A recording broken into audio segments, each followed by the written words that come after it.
Good evening and welcome back to a spooky episode of Hen Sports Night. Alongside Ellie Lakites, I'm Dylan Devine, my hat's coming off, and this is Season 7, Episode 4.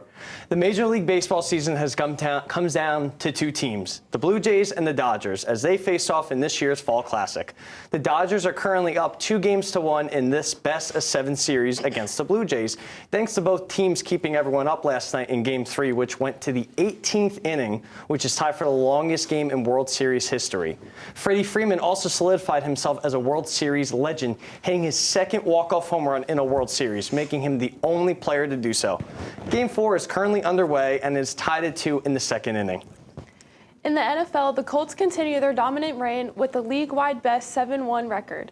The Jets finally ended their 7-game losing streak with a 39-38 win over the Bengals.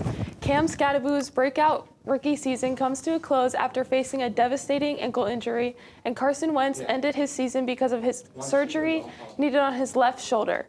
More on that in NFL Hot Takes later in the episode. The 2025 NBA season has begun, with the league already off to a hot start, as OKC defeated Houston in double overtime by a score of 125-124. OKC was led by SGA, scoring 35 points, 5 rebounds, and 5 assists, as well as Golden State Warriors defeating the LeBron-less Lakers, my hat came off again, guys, 119-109. LeBron, who is now out until mid-November, with his injury on his right side, marks the first time in his career he's missing the beginning of an NBA season. Formula One saw an eventful Mexico Grand Prix as McLaren teammates Lando Norris and Oscar Piastri swapped places on the drivers' standings. Lando now leads the drivers with 357 points, only 1 point ahead of Piastri. McLaren dominates this season, having won the Constructors' Championship at the beginning of the month. A major headline inside of college football world is the firing of Coach Brian Kelly from LSU. Kelly, who has served as the team's head coach from 2022 to 2025, was fired with a $45 million buyout included in his contract. This comes as the team suffered a devastating loss to the Texas A&M Aggies by a score of 49-25 last Saturday. Last week, the Fighting Blue Hens blacked out the tub against Middle Tennessee with their all-new black jerseys. Delaware defeated Middle Tennessee by a score of 31-28. With Nick Minicucci throwing for 276 yards and 4 touchdowns, the Blue Hens hope to continue their hot streak this Saturday when they go on the road to face off against Liberty. The UD women's soccer team finished its first season in the CUSA Conference ranked 6th with a record of 10-2-5 and looks to compete in their first CUSA Women's Soccer Conference tournament this Sunday. Delaware will face off against the Sam Houston Bearcats in the first round of the tournament. That's all we have for you guys at Desk Updates. Happy Halloween. My hat is off again, and now let's hand it over to Mendy and the cast as they play Guess the NFL Player. Welcome into the game show. I am your host, Sam Mendelson, and tonight we will have 2 teams. Team 1, Dylan and Sean, and Team 2, Aiden and Pressman. Tonight's game show, Guess the NFL Player by resume. I'm going to give the boys 3 hints in resume format, and they're going to have to guess the player. Player 1, your first hint, a wide receiver with over a decade of elite production and 6 Pro Bowls. Hint number 2, deep threat known for his physicality. And hint number 3, proven locker room leader and model of reliability with multiple 1,000-yard seasons. Team 1, can you show your answers? We had Michael Evans. Team 2, We also had Michael Evans. who am I? And the answer is Mike Evans. Yeah. player 2. Dual threat running back with over 9,000 career rushing yards and 4,000 career receiving yards. Hint number 2. Immediate impact rookie with over 1,700 scrimmage yards and 12 total touchdowns. And hint number 3, started in the Windy City and finished his career in the Big Apple. Who am I? Immediately. Team 1, who am I? So we got Matt Forte on our board. Team 2, who am I? Walter Payton. And the answer is Matt Fort, damn. Heck yeah. That's why I got him. player number 3. First round pick known for his physicality, length, and press coverage at corner. Played for multiple playoff teams and was matched up against some elite wide receiver ones. And a New Jersey native who began his career with the Ohio State Buckeyes. Team 1, who am I? So Sean's brain couldn't lock in, mine couldn't either, but that was to be expected. We just went for a happy, God bless positive message for today's round. Team 2, who am I? I said Eli Apple because he's a New Jersey native. Oh my goodness. Yeah. Wow. That is a good one. Number 4, former number 1 overall pick who became a 4-time Pro Bowler. Led the league in passing yards and at one point owned numerous franchise records. Lost his starting job before revitalizing his career with the Bills and the Cowboys. Who am I? Team 1, who am I? I think it's wrong, but we went for Tyrod. Team 2, who am I? We're going to go with the namesake for my fantasy team, Drew Bledsoe. And the answer is Oh, it was! player number 5. Defensive enforcer known for his elite versatility at both corner and safety. 10 Pro Bowls and 8 first-team All-Pros, one of the toughest players in NFL history, and famously known for choosing to cut off part of his finger. Who am I? So I put down Ed Reed. Team 2, who am I? Yeah, I thought Ed Reed too. That first part kind of got us, but Oh, Ronnie Lott. So back in the day, he cut his finger off to play a playoff game. Final player before the bonus round. Team 2, currently up by 1. Team 1, do or die right now. You guys need this. Let's go. Late career breakout performer who became a surprise tight end performer, a surprise Pro Bowler tight end. Recorded over 1,000 yards on a struggling offense, and began his career in the NFC South before hitting his strides later in the AFC North. Who am I? Team 1, who am I? I gave up. I couldn't spell it. Fairburn from the Texans. what? Yeah. Just gave up, man. Team 2, who am I? I originally thought it was George Kittle, but we're going with Greg Olson. That's a good. Oh, Oh, wow. There is There's a chance. a bonus round, and this is still also bonus round. I'm going to make it double or nothing. So how many points are you guys going to put in, Team 1? just put it all in. All in. How about you guys? All or nothing. So they, You put him on. yeah, we could do one. Who is the HSM member? Secured a job with a Big 4 firm post-graduation. Intramural basketball champion. Has a purple legacy. Who am I? Team 1, who am I? We had Mr. Rocco Boetti. 2, who am I? I said Ryan Laziv because he said post-grad. Yep. The answer is Rocco. thank you guys for watching, and now back to the studio with some NFL hot takes.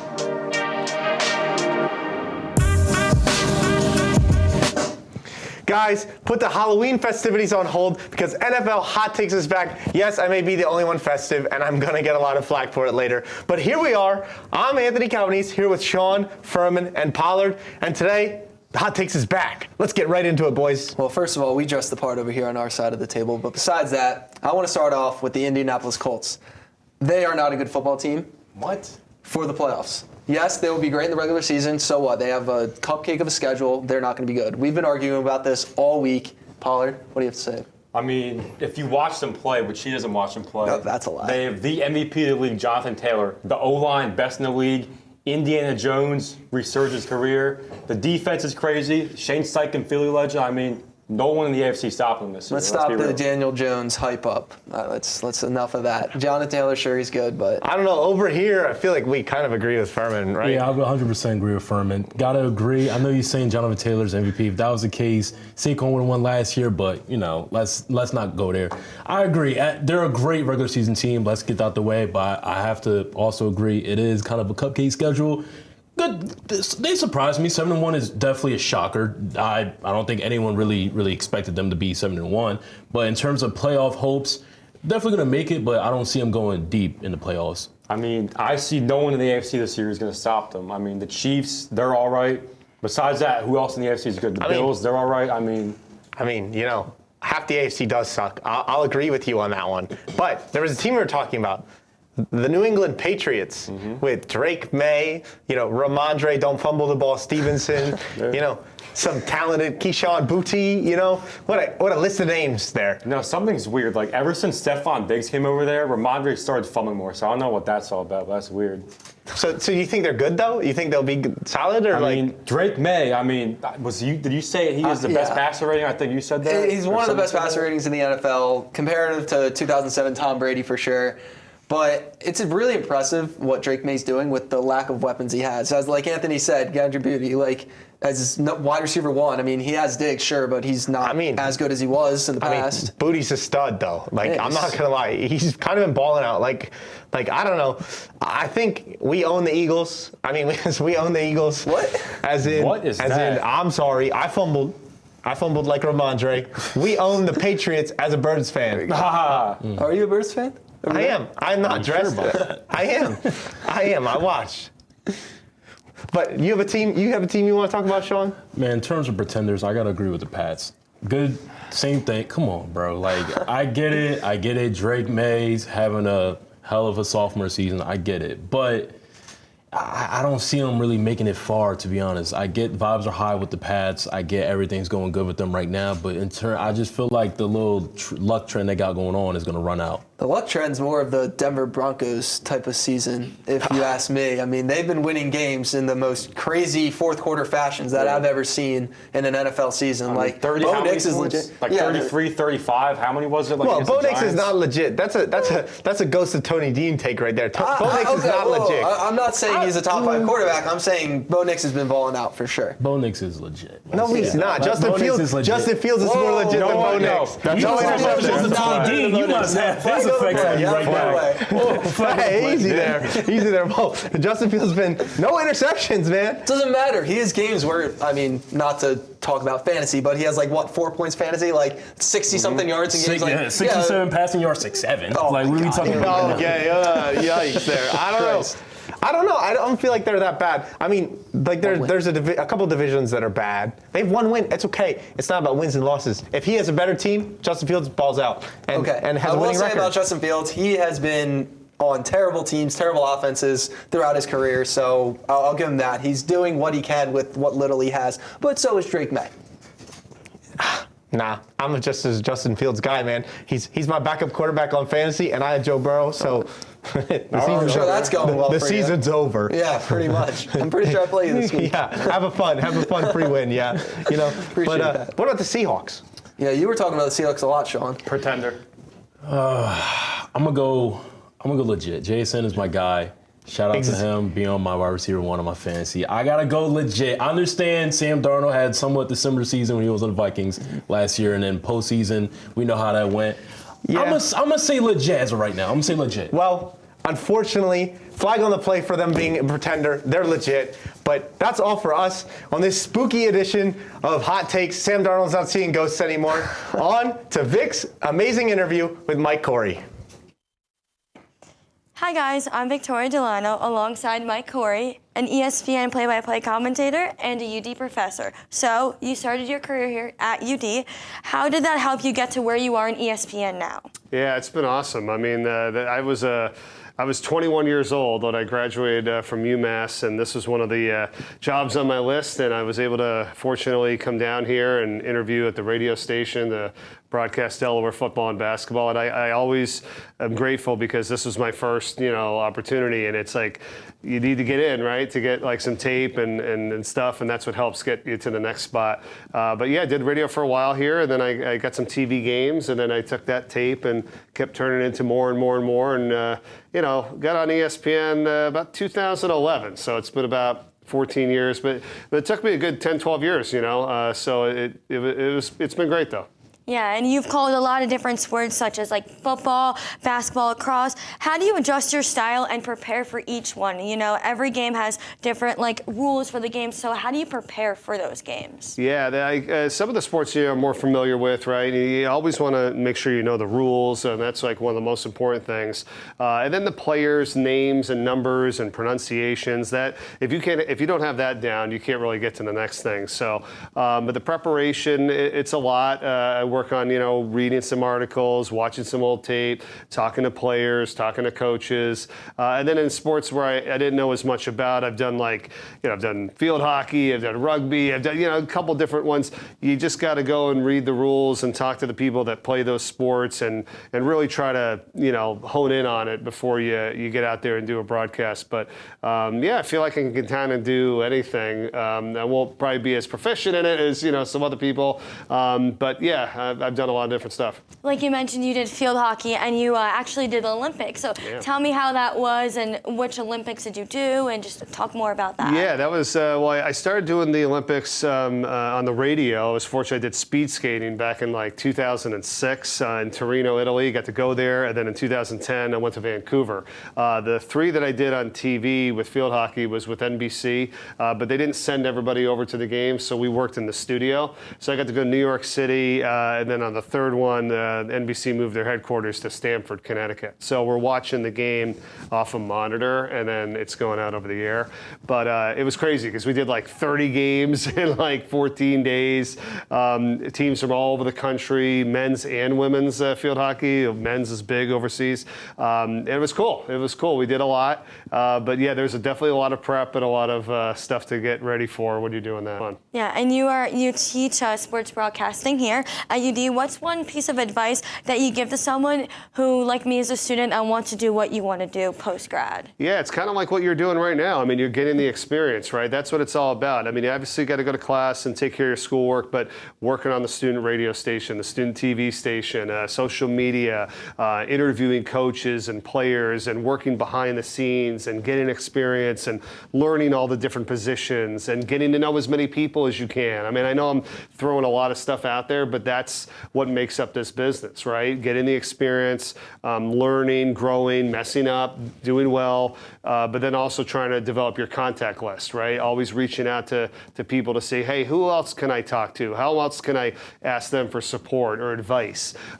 Because you got to do it early. Yeah, I feel like, and definitely in our class too, the biggest thing you talk about is networking and just knowing people and meeting people and creating that contact list. Exactly, yeah, and that's what I do when I interview players and coaches too. I don't really focus too much just on the game and what they're going to do. You want to really get to know these people, and then you can tell their story and their background, their family, and that stays true for just people here in general. And I want to talk about your documentary. I'm very excited for it to come out. But what inspired you guys and your colleagues to do this documentary? Yeah, well, we went to UMass. It was the best time of our lives, really. My freshman year was the year they went to the Final Four, and I have a great friend of mine, Brad Davidson, who was our general manager of the student radio station when I was there. We started this in 2020. It was just a story that needed to be told. We couldn't wait to get it out there, and we, throughout this entire process, have learned how it's done. We've fundraised. We're almost up to $500,000, which is our goal. Yeah, and the movie is being edited right now, so we're hoping, before the end of this year is our goal to have this thing ready. You never know time-wise, but we're not rushing it. And then once it's ready, we're going to try to sell it to Netflix, Amazon, Apple, ESPN, and get this aired. But it's been a lot of fun. We've loved doing it. When they say enjoy the journey, we really have, because it'll be awesome when it comes out, but it's been awesome every single step of the way. Well, thank you for your time, and back to you guys in the studio. Hockey season is officially upon us, with the NHL opening their season on October 7th with the reigning Stanley Cup champions, the Florida Panthers, facing against the Chicago Blackhawks, winning 3-2. Penguin center Sidney Crosby has now reached a new career milestone, scoring his 1,700th point in his career against the St. Louis Blues, being the 9th player in NHL history to do so. If you hail from the 215 like I do, you may be wondering how the Flyers are doing this season among the chaos of the Eagles. And the answer to that is surprisingly a little bit better, considering they went 33-39 last year. Not much better than in previous years. They currently have a 4-3-1 record. Left wing Trevor Zegras scored his first goal on Saturday over the Islanders. Sorry, Pressman. With center Christian Dvorak also scoring a goal and offering an assist. Right wing Owen Tippett has proved to be essential to this team, scoring 3 goals across 5 games. The team also sent prospect Jet Luchenko back to his club. Jove, with GM Danny Breyer saying that he is reliable and wants to see him take changes and how far he can push his offense. How are your Islanders looking, Jason? Well, before I get to the Islanders, I want to give a huge shout out to Nathan McKinnon, who passes Joe Sakic for the most points in Avalanche history. Now moving on to the Islanders, our first overall selection, Matthew Schaefer has looked absolutely as promised. A dynamic two-way defenseman. He'll be in the Island for years to come. The Rangers, however, have not won a home game yet. They had been shut out at home up until a recent barn burner against the San Jose Sharks that ended 6-5. The future is teal in San Jose as Macklin Celebrini scored a hat trick within that game. Moving back to the West, Mikko Rantanen, former Colorado Avalanche, goes to Dallas. He sealed the game in overtime against them in his return. He turned down a $12 million a year contract with the Avs, thinking he could get more. He did get more with Dallas. The Vegas Golden Knights are off to an unreal start with Pavel Dorofeev and Mitch Marner centering that first line. Pavel Dorofeev has 2 goals in the game right now against the Carolina Hurricanes, with Mitch Marner assisting. Vancouver, Quinn Hughes, there are a lot of question marks surrounding him as he is injured right now. People fear he may get traded. And happy 100 years to these NHL franchises, the Detroit Red Wings, the New York Rangers, and Chicago Blackhawks. All right, and how about your Devils, dude? Well, yeah, I mean, they're doing amazing so far. So far, they're on a 8-game winning streak, and they're looking to keep that streak going in their game tonight against the Colorado Avalanche. All right, I'm sure that they'll win that one too. And how about your Caps, Mia? Yeah, so now let's recap what's happening in D.C. The Washington Capitals currently hold a record of 6-3-0, and Alex Ovechkin currently has 899 career goals, and they're playing tonight, so maybe we'll see that 900 soon.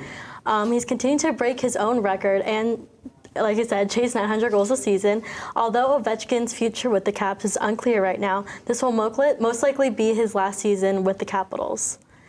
And he's going to leave with a Stanley Cup win and a lasting impact in DC and in the NHL. Looking forward for the Caps, some key players for the season as well as for the future are the franchise are Tom Wilson and Dylan Strome. Wilson currently leads the Capitals in goals and in points, making him a key player for the future success of the team. And Strome also leads the Capitals in assists and is second behind Wilson in scoring. All right. Anyone have Stanley Cup predictions? I know that the Flyers probably won't be there. Last 6 times we went to the Stanley Cup Finals, we lost. We haven't been since 2010. Not really much hope there. I think you're definitely going to see a new team in the West, probably the Vegas Golden Knights or the Dallas Stars returning back to the finals. The Dallas Stars have been locked out of the Stanley Cup Finals for a while, and I think Vegas with Dorofeev and Marner could potentially push there. I don't think we will see the Winnipeg Jets reach the playoffs again. They look to be collapsing, and I think the Utah Mammoth take their place. They are now 8-2 after starting 1-2 ever since they revealed their mascot. They have gone on a 7-game tear. I think Logan Cooley and JJ Peterka will take this team to the next level. All right. Any last predictions? I don't think so. I mean, I wish the Caps were in it somehow. That 2018 run was amazing, but I think you feel kind of the same way with the Flyers. Kind of disappointment a little bit, but it's not happening. And you? For me personally, I probably think maybe the Colorado Avalanche could potentially go on a run. Either them or maybe the Carolina Hurricanes, because they're always usually a top-heavy team in the regular season. Yeah, all right, they've been doing pretty well. All right, guys, thank you so much for watching. Now we have a scarecrow right next to us, whatever that could be about. You want to,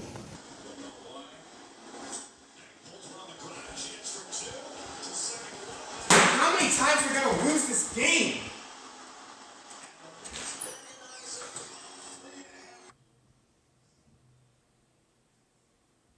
Wizard of MOB? Whatever. Where am I? Am I in Cancun? Am I in Puerto Rico? Am I in the Caribbean? Why is there a beach over there? Huh? What am I wearing? Toto, where are we?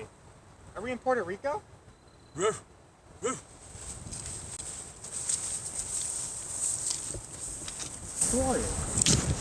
Who am I? Yeah. I'm the greatest team to ever be created. Say that again. The New York Yankees. Thank you. Do you want to come with me to find the wizard of the MLB? What wizard? There's a wizard. He told me that he could save us from all of our pain that we're going through right now. I guess it could help me with the pain of getting eliminated from the Blue Jays. And I mean, I'm just in so much pain because we paid somebody $765 million for him to do absolutely nothing. Yeah, and you took him away from us. Took away who? What's his name again? Juan Soto? Does he even exist in this universe? A generational talent? I don't know who he is. Either way, do you want to go find the wizard? I heard he's got blonde hair. Let's go.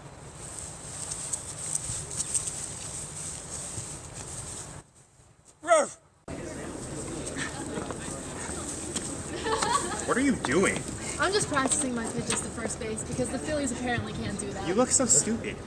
Why? Are you in pain? Yeah, I'm in a lot of pain. You know, my team sucks. I know a wizard. He's got blonde hair.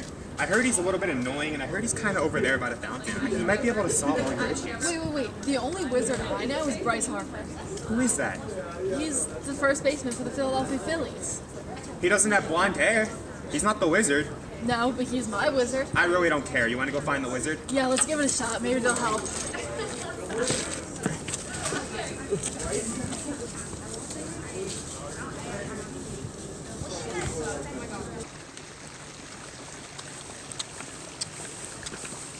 This is where the wizard's supposed to be. Where? I don't know. I don't see him. How about you? Did you lie to us? I didn't lie to you. Where is he? Where is he? What do you mean, Arp? Where is he? Arp? Is he over there? I'm gonna go look over here. Let's look. I am the wizard of MLB. I can grant you any wish you desire. I can give you the courage to fire your manager. I can give you a brain to throw to first. I wish for my general manager and manager to be fired and never come back to the Yankees again.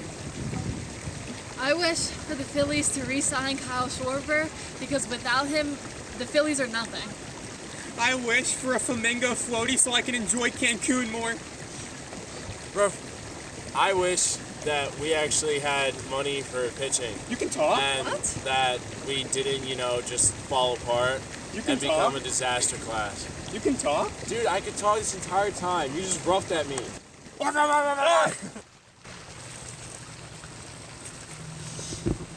Hey, not actually the wizard of anything. I do meetings, committee meetings, and I talk with the owners, but nothing really happens. Just Rod Manfred, commissioner of the MLB. I probably won't have a salary cap. That's not going to happen. Dodgers are going to rule all, I think, for the next 15, 30 years. It's no big deal. Probably put your money instead of stadiums, maybe new houses in Cancun, because you're going to be spending a lot more time there.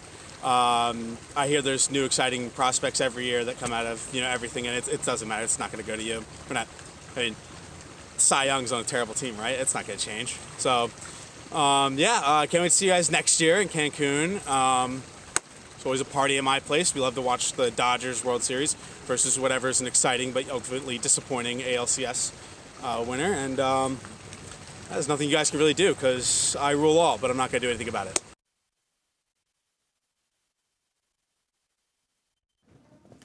Hi guys, and welcome back to the studio with Dancing with the Stars. Woo! I'm Victoria, along with James, Grace, and Reese, and we're here to talk some dance moves.